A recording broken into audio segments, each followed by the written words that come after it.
প্রেমে পড়া সহজ, প্রেম ধরে রাখা কঠিন এবং এর চেয়ে বেশি কঠিন হলো একই ব্যক্তির প্রেমে দিনের পর দিন ডুবে থাকা।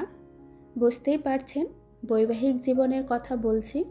আপনি কি কখনো ভেবে দেখেছেন যেখানে দুইটা মানুষ একই ছাদের নিচে বছরের পর বছর সুখে শান্তিতে কাটিয়ে দেয়? কী কারণে? তাদের মধ্যে একটা ভালো সম্পর্ক, ভালোবাসার সম্পর্ক, বন্ধুত্ব সম্পর্ক এবং বোঝাপড়া। এই কয়টা জিনিস থাকার কারণে তারা বছরের পর বছর একই ছাদের নিচে সুখে শান্তিতে কাটিয়ে দিচ্ছে। কথায় বলে সংসার সুখের হয় রমণীর গুণে। বাস্তবে এই কথাটি অর্ধেক সত্য। সংসারের সুখ শান্তি আনতে গেলে পুরুষ ও নারী উভয়ের কিন্তু নির্ভর থাকতে হয়। হ্যালো এভরিওয়ান, আসসালামু আলাইকুম। আমি মুক্তা, ঢাকা থেকে বলছি। জীবনের ডায়েরি ইউটিউব চ্যানেলে আপনাদেরকে আরও একবার স্বাগত জানাই। দূরে এবং কাছে, দেশ এবং দেশের বাইরে যে যেখান থেকে আমার ভিডিওটি দেখছেন, আশা করি সবাই ভালো আছেন। সবার প্রতি শ্রদ্ধা, সম্মান এবং ভালোবাসা জানিয়ে আমি আমার আজকের নতুন ভিডিওটি শুরু করলাম। আজকে টাইটেল এবং থাম্বনেল দেখে বুঝতে পেরেছেন আমার ভিডিওটা আজকে কী নিয়ে হচ্ছে। শেষ পর্যন্ত দেখবেন, তাহলে অনেক কিছুই জানতে পারবেন। আজকে আপনাদের সাথে অনেক কথাই শেয়ার করব, সেই সাথে রান্নাবাড়া করব।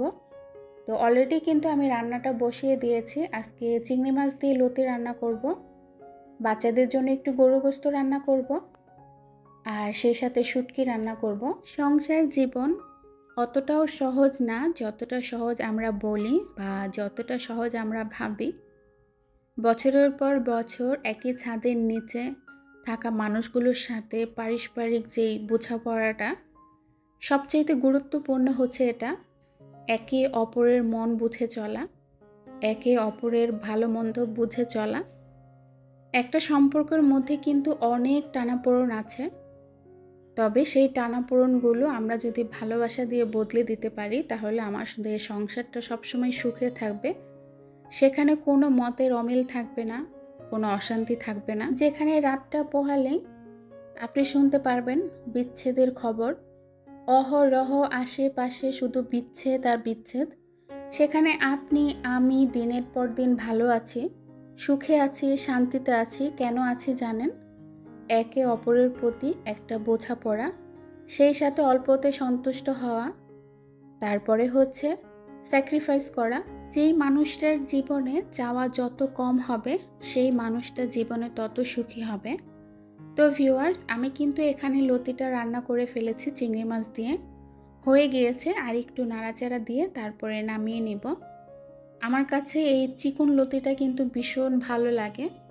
আমি সবসময় মোস্তাকিমের বাবাকে বলি এই লতিটা আনার জন্য। মোটা যে লতিটা, ওই লতিটা কিন্তু খেতে অতটা ভালো লাগে না এই লতির মতো।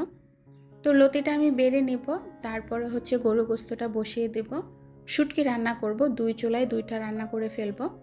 আসলে কাজ করেছিলাম এতক্ষণ, তাই লতিটা বসিয়ে রেখেছিলাম। লতিটা বসিয়ে কিন্তু অনেক কাজ করা যায়, কারণ লতিটা রান্না হয় অল্প আছে, সেই সাথে বারবার নাড়াচাড়া দিতে হয় না, কিছুক্ষণ পরপর নাড়া দিলেই হয়ে যায়। জীবন থেকে চাহিদাগুলো কমিয়ে ফেলুন, দেখবেন জীবনে অনেক সুখী হবেন। আমাদের মেয়েদের কিন্তু জ্ঞানের অনেকটাই অভাব। এজন্যই কথায় আছে 3টি জিনিস স্ত্রীর চেয়ে স্বামীর অধিক হওয়া উচিত। প্রথমত বয়স, দ্বিতীয়ত জ্ঞান, তৃতীয়ত অর্থ এবং 5টি জিনিস স্বামীর চেয়ে স্ত্রীর বেশি থাকা উচিত। প্রথমত ধৈর্য, দ্বিতীয়ত ভালোবাসা, তৃতীয়ত পরিচ্ছন্নতা, চতুর্থ পরিকল্পনার জ্ঞান, পঞ্চম শুদ্ধ জীবনযাপন এবং 3টি জিনিস উভয়ের সমান হওয়া উচিত। একে অপরকে বুঝতে পারা, একে অপরের প্রতি সহনশীলতা হওয়া, একে অপরের প্রতি সম্মান ও শ্রদ্ধা এবং ভালোবাসা রাখা। দেখবেন এই কয়েকটা জিনিস আপনি আমি মেনে চলি, আমাদের সংসারে কোনো রকম অশান্তি থাকবে না। তো গোস্তটা কিন্তু আমি পাশের চুলায় বসিয়ে দিয়েছি, আর এই চুলায় এখন শুটকিটা রান্না করব। শুটকিটা রান্না করার জন্য আজকে আমি লইট্টা শুটকি নিয়েছি, আর শুটকিটা খুব ভালো করে ধুয়ে গরম পানি দিয়ে আবার কিছুক্ষণ ভিজিয়ে রেখেছি যাতে শুটকিটা নরম হয়। শুটকি রান্না করার জন্য বেশ পরিমাণ পেঁয়াজ নিয়েছি, আর হচ্ছে রসুন কুচি নিয়েছি। খুব ভালো করে ভেজে তারপর শুটকিটা রান্না করব। আর ওইদিকে গরুর গোস্তটা হচ্ছে। খুব অল্প পরিমাণ গরুর গোস্ত নিয়েছিলাম, কারণ গরুর গোস্তটা রান্না করার কোনো ইচ্ছে ছিল না, ভেবেছিলাম ডিম রান্না করব। তো মোস্তাকিম বারবারই বলছিল আমি একটু গরুর গোস্ত রান্না করো। আসলে এই টাইমে গরুর গোস্ত ভিজানোটা সম্ভব না, অনেকটা সময় লেগে যাবে ভিজতে ভিজতে, তাই কিছু পরিমাণ গরুর গোস্ত আলাদা ছিল, সেটাই আমি নিয়েছি আজকে রান্না করার জন্য। একদম কুচি কুচি করে ছেঁচে রসুন দিয়ে আলু দিয়ে রান্না করে দেব বাচ্চাদের। রান্নাটা বসিয়ে রেখে চলে আসলাম মেয়ের রুমে। মেয়ের রুমটা গুছাবো আজকে। সকাল সকাল কিন্তু মেয়ের রুমটা গোছানো হয় নাই। তো রান্নাটা বসিয়ে কিন্তু ফাঁকে ফাঁকে আমি এভাবেই সংসারের কাজগুলো সবসময় করি। তো সংসারে এভাবে কাজ না করলে দেখা যায় কি একটা কাজ নিয়ে পড়ে থাকলে পরে সেই কাজটা আবার করতে হয়, তাই একই সাথে সবগুলো কাজ করে নেওয়ার চেষ্টা করি। রান্না বসিয়ে আমি যেমন সংসারের কাজগুলো করি সেইভাবেই কিন্তু রান্নাটাও করি, তো সেজন্য অল্প সময়ের মধ্যে কাজগুলো আমার হয়ে যায়। প্রত্যেক দিন সকালে সোহানা স্কুলে যাওয়ার টাইমে টেবিলটা একদম এলোমেলো করে রেখে যায়।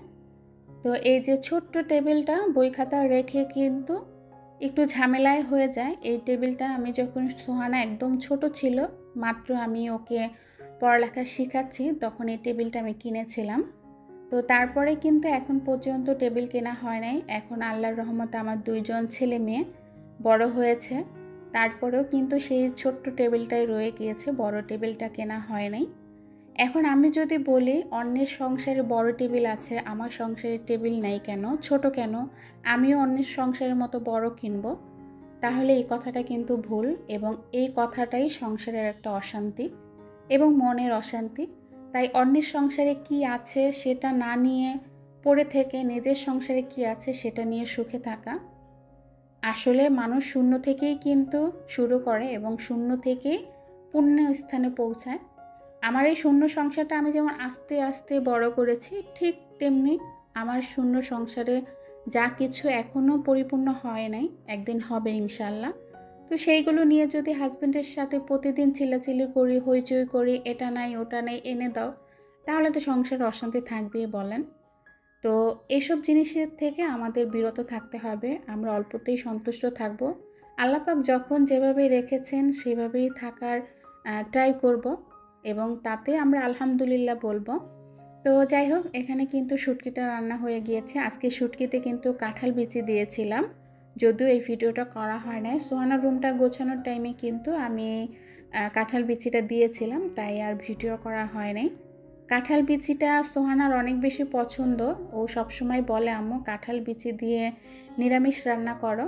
তো ঘরে সবজি ছিল না, তাই আর নিরামিষটা রান্না করা হয় না, আজকে শুটকিটাই রান্না করে দিলাম।